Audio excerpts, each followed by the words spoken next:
Hello, my name is Peter Atkinson. I want to take you through a presentation that I prepared for the general meeting of the Javea U3A, which was to be held on April the 29th in another world. The presentation is the biography of a ship, HMS Endeavour. April the 29th, 2020 is appropriate because on this very day in 1770, exactly 250 years ago, Endeavour sailed into what became known as Botany Bay with the first Europeans to set foot in Australia, led by Captain Cook.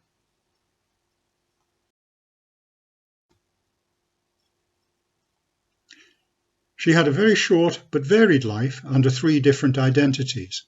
She was born in 1764 in Whitby in Yorkshire, and she died 14 years later in Newport, Rhode Island in the United States.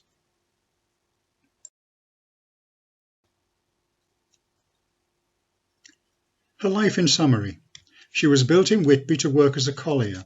She then went round the world with Captain Cook, after which she served as a supply ship for the Falkland Islands. She took troops to America, where she became a prison ship.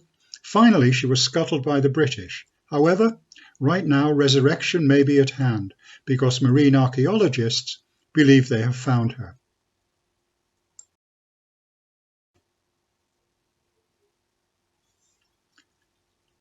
Endeavour lives on in the form of two replicas. This one is in Whitby, a family tourist attraction, a museum with interactive displays. This replica was not built in order to sail, but the external appearance and dimensions are accurate. I had to wait a long time for that seagull to fly into the frame.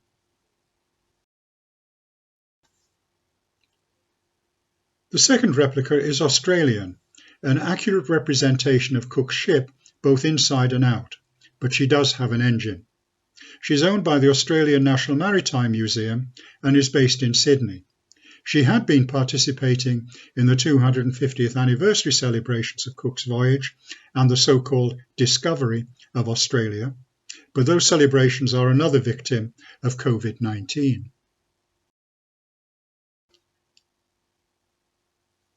She started life as the Earl of Pembroke, a collier built by Thomas Fishburn in Whitby to join the growing fleet required to get increasing amounts of coal from Newcastle to London.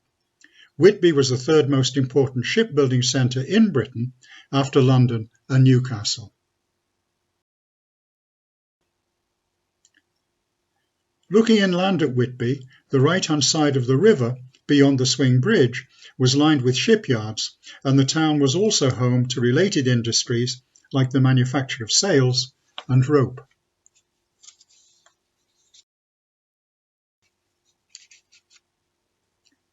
The Earl of Pembroke was a standard project for Fishburn, 375 tons, 30 metres long by 9 wide, with close to 1,000 square metres of sail. She wasn't built for speed, her maximum being about 15 kilometres per hour.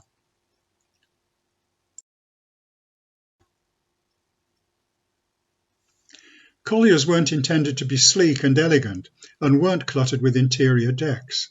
They were broad with flat bottoms so they could be sailed close to shore and could stand upright on dry land at low tide for easy loading and unloading. The Earl of Pembroke was very strong, 90% oak.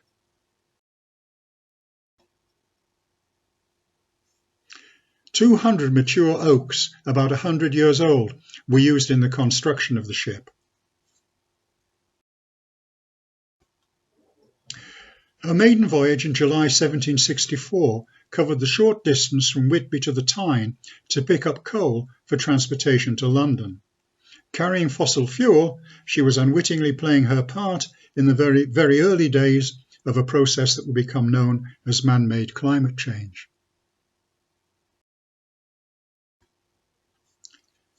After 4 years carrying coal, the Pacific journey that she was to make, after being renamed Endeavour, was a project undertaken by the Royal Society.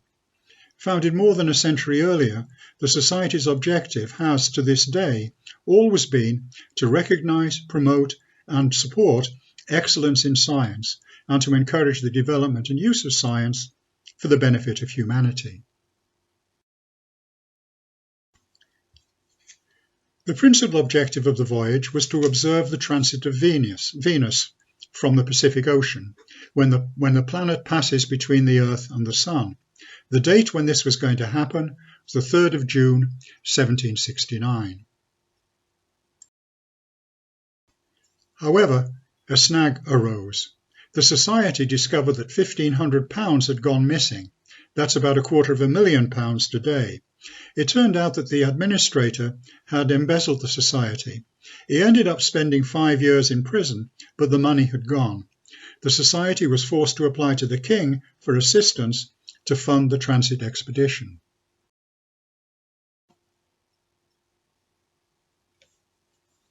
The King approved, but the downside was a loss of independence for the Royal Society.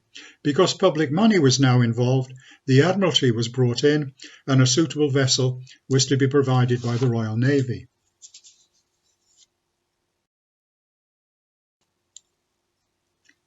A Navy Board official approached Thomas Milner with a request to examine the Earl of Pembroke, which was at anchor on the Thames. Colliers had performed well as transports during the 7 Years' War against France, which had ended only 5 years earlier.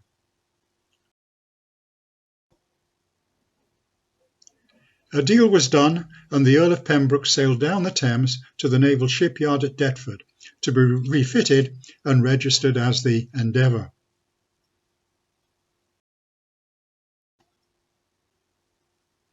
She had been chosen for her voluminous hull.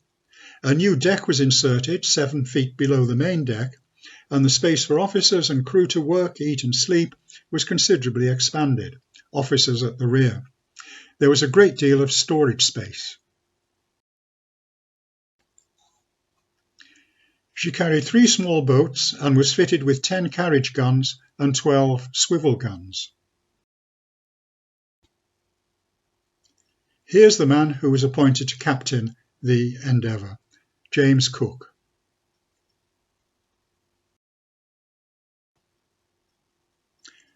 He was born in 1728 in the village of Marton in Cleveland, now part of Middlesbrough. His father was a farm labourer from Scotland, and his mother was a local woman. I was brought up in this part of England, and Captain Cook is without doubt our #1 local hero. We had to wait 200 years for the birth of a possible rival. Brian Clough was born in Middlesbrough in 1935, scorer of 197 goals for the local team.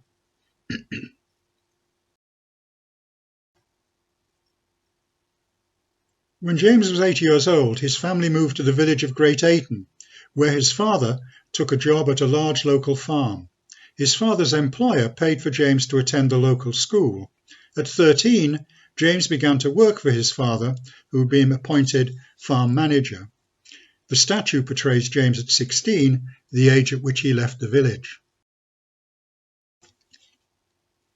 In 1745, he moved to the fishing village of Staithes to work as an apprentice in the grocery and haberdashery shop of William Sanderson. The shop overlooked the sea, and it was here that the seeds of Cook's seafaring career were sown.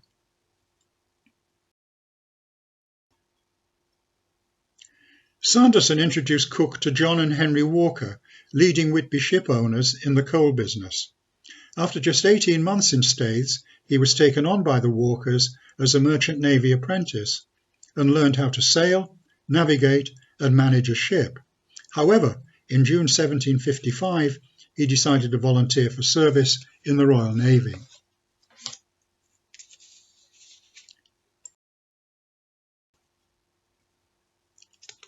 "13 years later, Cook was chosen for the Endeavour voyage on the recommendation of Admiral Sir Hugh Palliser. Palliser was familiar with Cook's leadership qualities, his skills as a sailor, navigator, surveyor and cartographer, and his past experience with Whitby-built colliers like the Endeavour.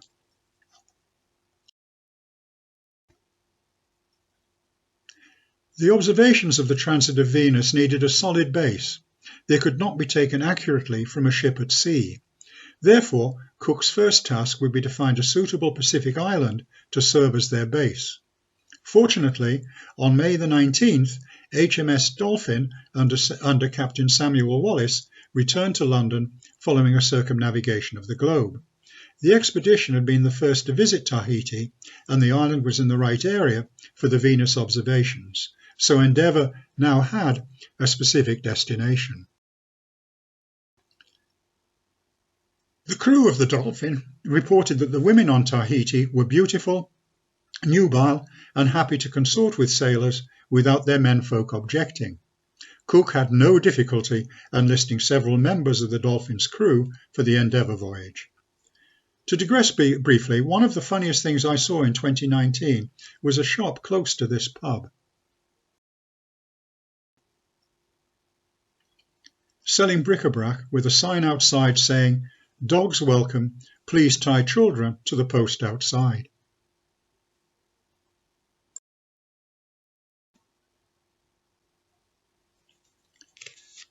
The transformation of the ship and the taking on of the necessary kit and supplies had happened very quickly.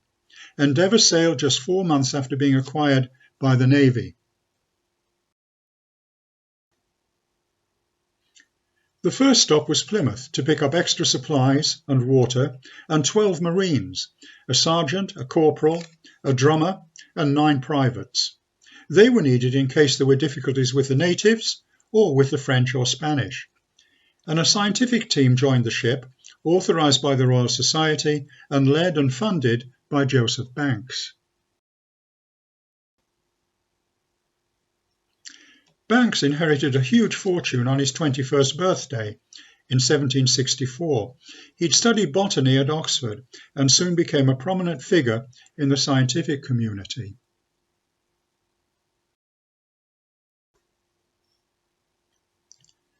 Banks and his associate Daniel Solander put together a team to sail on Endeavour, comprising themselves, another scientist, 2 artists, a draftsman, and 4 assistants. A vast amount of equipment also went on board for collecting, dissecting, preserving, and storing specimens, and a substantial amount of storage space was assigned to the team. The young Banks spent £10,000 on the venture. That's about £1.5 million today.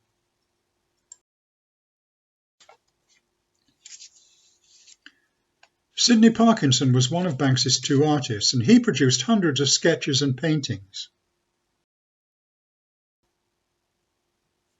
of the plants,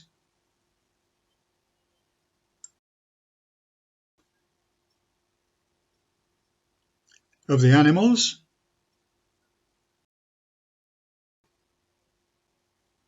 and of the people they encountered.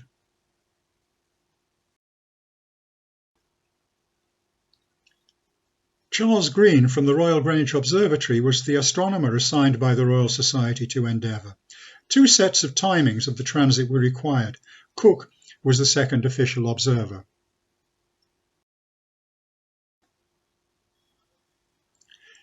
Endeavour left Plymouth on the 25th of August 1768 with 95 people on board, 72 officers and crew, the 12 Marines, the astronomer, and Banks's team of 10.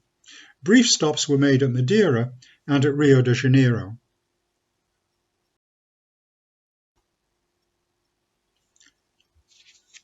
Seas were calm as they went round Cape Horn, and favourable winds got them to Tahiti very quickly. They arrived on April the 13th, 7 weeks ahead of the transit, and in total were to spend 3 months on the island.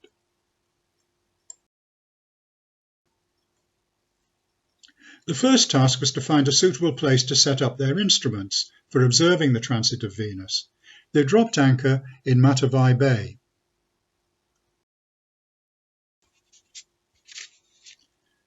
A short peninsula which Cook called Point Venus was an ideal spot. The site could easily be protected, though, in fact, the native population was not at all belligerent. Part of the reason for that was that the people were well aware of what the ship's guns could do. In response to some aggression, Wallis on Dolphin had to use his guns against the natives.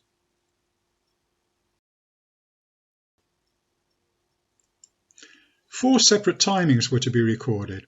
First, the moment when Venus first enters the Sun's disk. Second, when it becomes wholly contained within the Sun.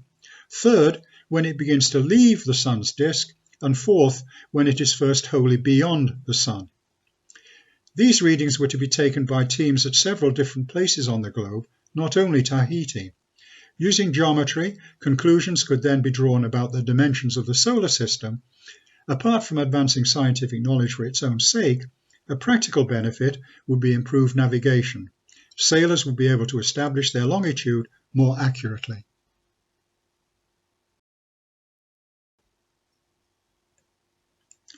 A compound was created, tents were erected to accommodate personnel and instruments, and the day of the transit was clear, and Green and Cook took their independent sets of timings.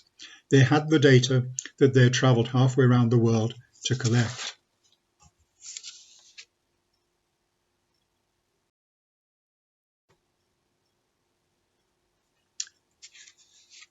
Tales that Wallace and his crew had told about the amorous women on Tahiti proved not to be exaggerations. Parkinson wrote in his journal that most of our ship's company procured temporary wives amongst the natives. He adopted a moralizing tone in his journal, quote, "Even many reputed virtuous Europeans allow themselves, in uncivilized parts of the world, to act with impunity, as if what is a sin in Europe is only simple innocent gratification." Banks and Solander thought that Parkinson was a sanctimonious goody two-shoes and were highly amused when Banks happened to catch him in flagrante with a young woman.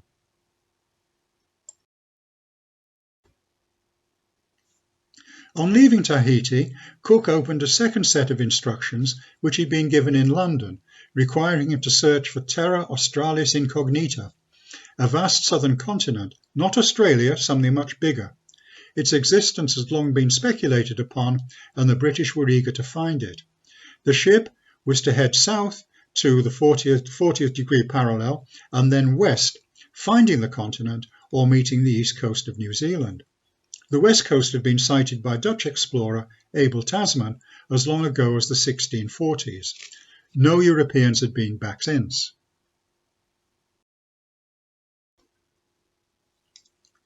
No trace of a supercontinent was found before reaching New Zealand. On October the 8th, 3 months after leaving Tahiti, Endeavour entered a 3-mile-wide bay that Cook called Poverty Bay.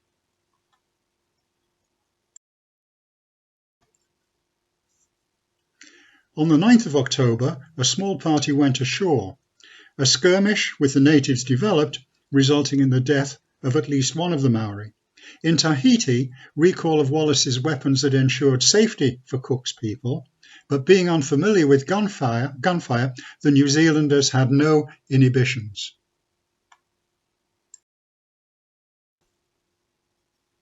The next morning, all 3 of Endeavour's boats, fully manned, went ashore. After the first one landed, the natives began a war dance.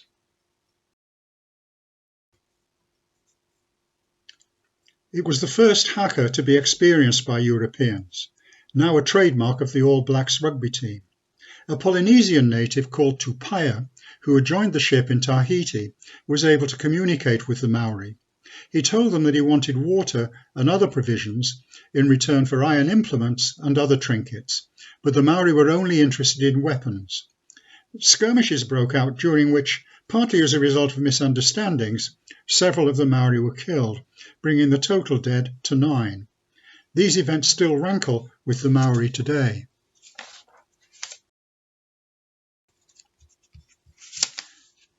What was Cook to do now? He embarked on a 6-month project mapping the shore of New Zealand and produced a remarkably accurate result. Further contacts with the Maori were free of conflict. The presence of Tupaia, with his communication and diplomatic skills, was a valuable asset.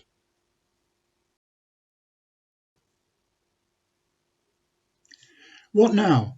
Dutch explorer Abel Tasman had found Van Diemen's Land, now Tasmania, believed to be attached to a supposed landmass known as New Holland. If Cook were to find Van Diemen's Land, it may be possible to sail up the eastern side of New Holland. Heading west from New Zealand, Endeavour reached land at a place Cook called Botany Bay, giving him a whole new coastline to explore and map. Eventually, following a lengthy unplanned stay near present-day Cooktown, Endeavour sailed westward through the Torres Strait.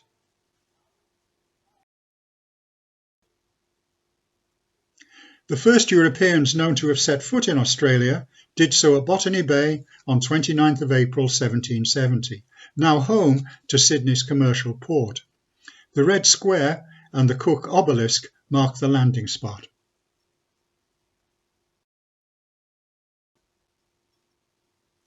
Six weeks later, a very lucky escape. At 11 p.m. on June the 10th, a clear moonlit night on a flat sea, Endeavour came to a clattering halt and stuck fast on what would later be called the Great Barrier Reef. To lighten the ship, various items were thrown overboard: cannon, ballast, jars of oil, casks of water. The next morning, a leak in the ship's floor could be seen, partially plugged by coral. The ship's 3 pumps had been in constant action, with everybody taking a turn. At the 11 a.m. high tide, with men rowing frantically in boats tied to Endeavour, she still would not budge. But on the next high tide, at 10:20 p.m., with men rowing and the pumping continuing, she slid clear and stayed afloat. Midshipman Jonathan Monkhouse, a young nephew of the ship's surgeon, proposed fothering the leak. Tarred fibres from old rope and tarred wool were smeared across a sail, which, like a huge nappy, was placed under the ship, over the leak, and was held tightly in place by rope. With the help of water pressure, a seal was created, and it worked. The ship went aground at a location later called Endeavour Reef, about 20 kilometres offshore and about 60 kilometres from the present-day town of Cooktown.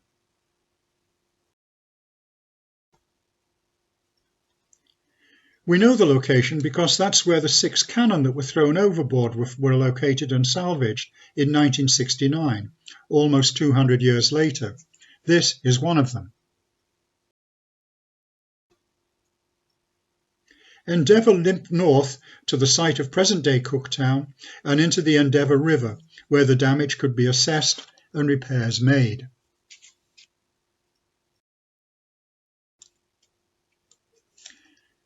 "10 days after the accident, she was careened on the riverbank. That is, she was grounded on her side so that the damage could be examined. Luckily, her strongest section of hull had been hit. The hole had been plugged by a piece of coral as large as a fist and by some of the fothering material. Smith set up a forge and a stage was built for the carpenters.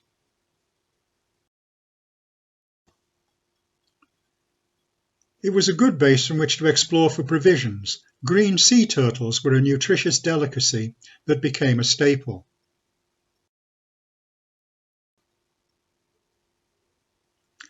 The turtles caused conflict with the local people, who objected when they saw how many turtles had been taken, a breach of their sharing code. They set fire to a campsite, but fled when one of them was shot in the leg. They could not believe how such a wound could be caused by something invisible. A peace conference was set up at a place called Reconciliation Rocks, involving Cook and Banks and some of the native elders. The two sides agreed that there would be no further contact. After 6 weeks on the Endeavour River, the ship sailed on August the 5th. The journey north to Cape York and then west through the Torres Strait was slow, difficult and dangerous, threading through the reefs and shoals. 2 months after leaving Cooktown, Endeavour reached the Dutch port of Batavia, now Jakarta, the capital of Indonesia. Endeavour was badly in need of the shipyard facilities which Batavia had to offer. There were several leaks, the keel was in a bad way, the wound from the coral on Endeavour Reef needed further attention, and the rigging and pumps were renewed.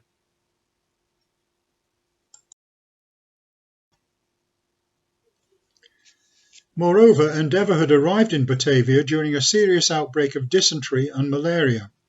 All but 10 of the ship's company became sick. 8 men had died before reaching Batavia. 25 died in Batavia or within 2 months of leaving, and 5 more died before reaching London. Of the 95 who left Plymouth in 1768, 55 returned to England alive. Those who died in Batavia or soon afterwards included William Monkhouse the surgeon, his young nephew Jonathan Monkhouse, who proposed the life-saving fothering, Sidney Parkinson the artist, the astronomer Charles Green, and John Satterley, one of the ship's 2 master carpenters.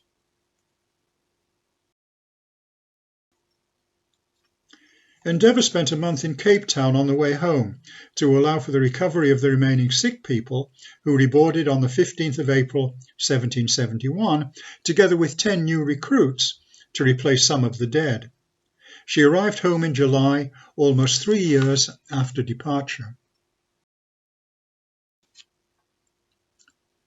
On return, Banks was the principal focus of attention, and the size and scope of the natural history collections were the most interesting story. Several years later, at the very young age of 35, Banks was made president of the Royal Society and held the post for 41 years, almost the rest of his life. His London house was a regular meeting place for scientists from around the world, and he was a supporter and sponsor of many scientific projects. There was a goat on Endeavour through the entire voyage, and the same one had also been around the world with Wallis on Dolphin. Her job was to provide fresh milk for the officers. A children's book published in 2006 positioned the youngest member of Cook's crew, a 13-year-old servant, Isaac Manley, as the goat's carer. Eventually, Manley became an admiral and died at 82, the last surviving member of the ship's company.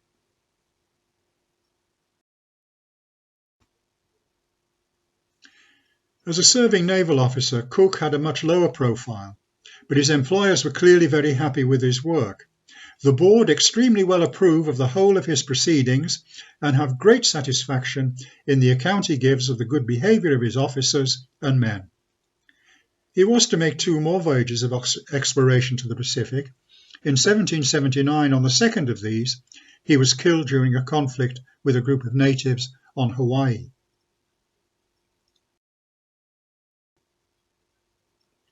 On his second and third voyage, Cook sailed on another Whitby-built collier, HMS Resolution, but this presentation is about Endeavour, so we shall stay with her and say farewell to Cook.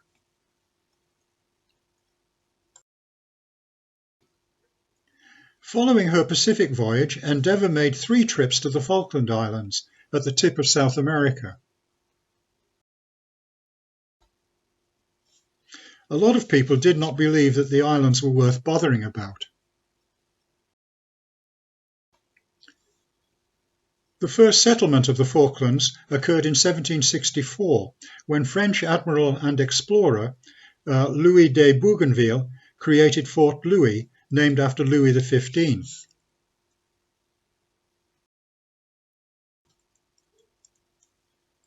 Probably unaware of the French presence in East Falkland, the following year John Byron, grandfather of the poet, established a British claim at what he called Port Egmont.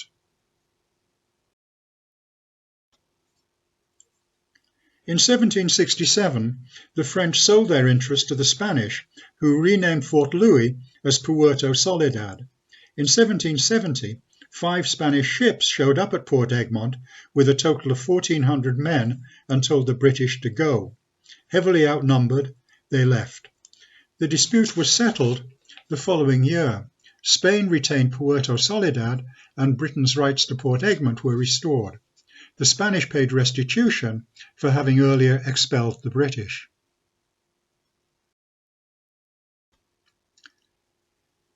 In April 1771, 3 ships were sent to reclaim Port Egmont with 300 men and a year's worth of supplies. One of the 3 ships stayed on as a patrol vessel, and the other 2 returned.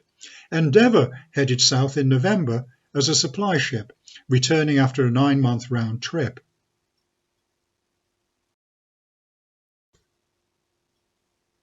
A large permanent garrison in the Falklands was not sustainable. In 1773, Endeavour took a smaller replacement group. Her cargo included a small ship to replace the patrol ship that was already there. This small ship had been bought at IKEA. Well, she was in flat pack form and was accompanied by a team of carpenters from Woolwich who were to reassemble her. 47 men remained in the Falklands, and Endeavour returned home with the rest. Britain was cash-strapped and had more important priorities elsewhere: rebellion in the North American colonies and possible aggression from France or from Spain. Endeavour made her third and final trip to the islands in 1774 to execute a complete evacuation. After her third trip to the Falklands, Endeavour entered her final chapter, the American War of Independence, which resulted in 13 rebel colonies being recognized as the 13 United States of America. That's the green area extending from Georgia to Maine. The principal issue was taxation. The colonies had no problem with taxation in principle, but they believed that there should be no taxation without representation. Some in the British Parliament sympathised with the colonist position, but they were in the minority. The tipping point came in 1773 with what later became known as the Boston Tea Party. Objecting to having to pay tax on tea imports, which were imposed simply to shore up the East India Company, colonists dumped a shipment into Boston Harbour. The government suspended Massachusetts Assembly and handed all power in the colony to the British governor. Following further repression, the colonies boycotted all trade with Britain, and Massachusetts was declared to be in a state of rebellion. The American War of Independence began on April 19, 1775.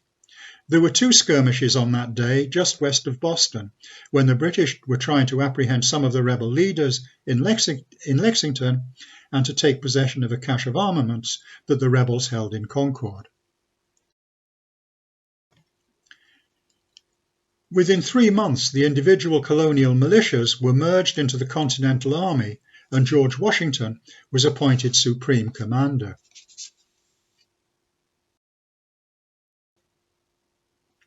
After news that a shooting war had begun reached London, the king believed victory would be achieved very quickly. He said, "I am of the opinion that when once these rebels have felt a smart blow, they will submit." A large army was to be assembled to send across the Atlantic. There were 2 issues: how to find the necessary men and how to get them over there.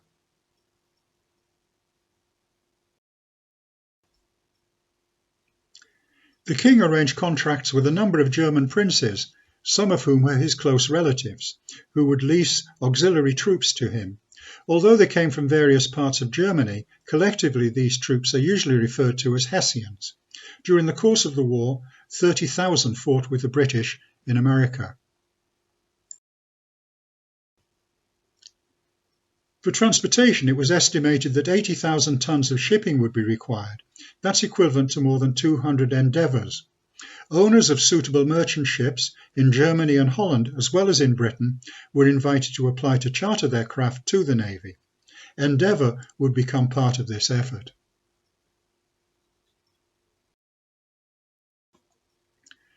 After her final return from the Falklands, Endeavour was moored at Woolwich. A survey indicated that it would not be cost-effective for the Navy to do the maintenance work that she needed, and she was sold in March 1775. In December 1775, Endeavour's new owner applied to the Navy to have her join the fleet of transatlantic transport ships. The problems that prompted the Navy to put her up for sale had not been addressed, and she was rejected. The work was done, and a further application was made under a new identity, and she was accepted. The Endeavour had become the Lord Sandwich.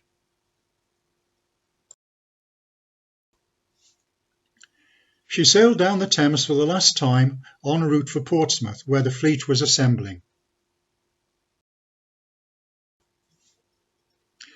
The Lord Sandwich left Portsmouth on May the 5th, 1776, in a convoy of around 80 to 100 ships. The vast majority were transports, and their cargo included about 12,500 troops. The Lord Sandwich carried 206 Hessians. Their destination was New York City. One of the Hessians, Albert Pfister, kept a journal. He was on one of the other ships, not the Lord Sandwich.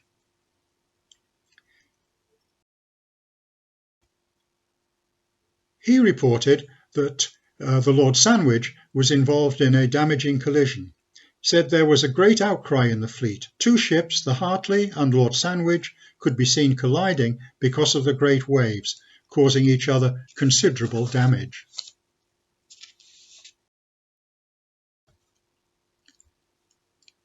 And after a very difficult journey, continuously at sea for 100 days, they entered New York Harbor, anchoring off Staten Island. A month earlier, the Americans had proclaimed their Declaration of Independence.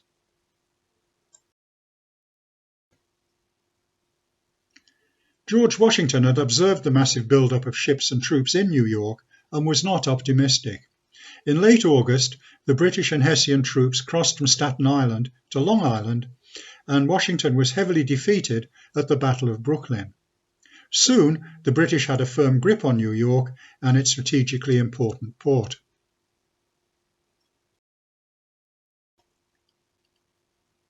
The next British objective was Rhode Island. On the 28th of November 1776, transport ships, including the Lord Sandwich, carrying British and Hessian troops, passed through Hell Gate on the east side of Manhattan and entered the Long Island Sound, heading for Narragansett Bay. The convoy entered the bay on the 6th of December 1776, and 7,000 men went ashore, meeting little resistance. Many of the transport ships were sent back across the Atlantic, but not Lord Sandwich. Because of her earlier collision, it is probable that there were doubts about her ability to make the journey. There was a good deal of rebel activity in and around Newport, resulting in a need for additional prison space. From January 1777, the Lord Sandwich was a prison ship. According to a newspaper in the Rhode Island capital, conditions were appalling. Freeborn Americans suffer, who have the misfortune to fall into the hands of Britons, a nation formerly not less celebrated for humanity than bravery.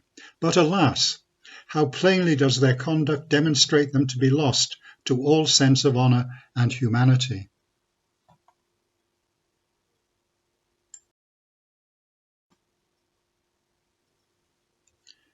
While the Providence Gazette may not have been the most objective of commentators, Admiral of the Fleet Lord Howe, on a visit to Newport, was equally appalled by conditions on the prison ships, so much so that he ordered all prisoners to be released without arranging any exchanges. On the 11th of March, the Lord Sandwich, formerly the Earl of Pembroke, and the Endeavour, made its last journey. Under a flag of truce, she sailed 15 miles up the bay to drop 157 prisoners at rebel positions in Bristol before returning to Newport.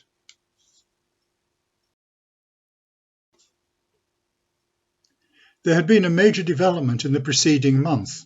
The French joined the war on the side of the Americans. Ever since the Treaty of Paris was signed in 1763 to end the 7 Years' War, the French had been longing for an opportunity for revenge against Britain.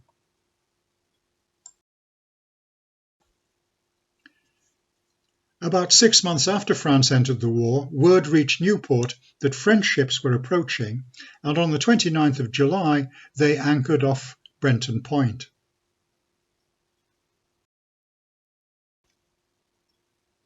To prevent the French from getting into Newport Harbour, the British scuttled 13 vessels in the approaches, including, on the 4th of August, the Lord Sandwich.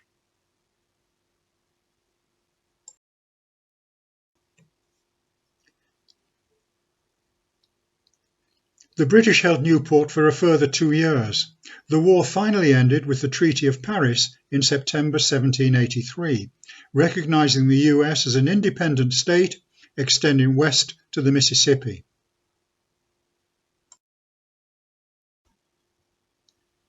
So the ship began life as the Earl of Pembroke, an honest labourer in the dull routine of carrying coal from Newcastle, until she was plucked from obscurity and transformed into the Endeavour for entry into the prestigious but dangerous world of scientific exploration.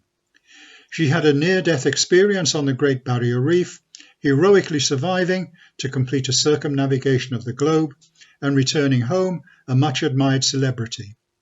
Relative obscurity followed, carrying men and materials to and from the Falkland Islands. Then it was downhill from there. Dishonour as the Lord Sandwich, taking troops to fight for the bad guys in a revolutionary war, suffering injury on the way, and serving as a wretched, squalid prison ship. A far cry from being home to such luminaries as James Cook and Joseph Banks. Finally, brutal condemnation to eternity beneath the waters of a distant harbour. However, resurrection may be at hand. A team of marine archaeologists from the Rhode Island Marine Archaeology Project and the Australian National Maritime Museum believe that they have found her in that red box. More research is required, including DNA analysis of timber samples. However, there is no chance that she will be refloated. She's too far gone for that, but perhaps some kind of reconstruction will be possible. Thank you very much for listening, and in particular for getting to the end.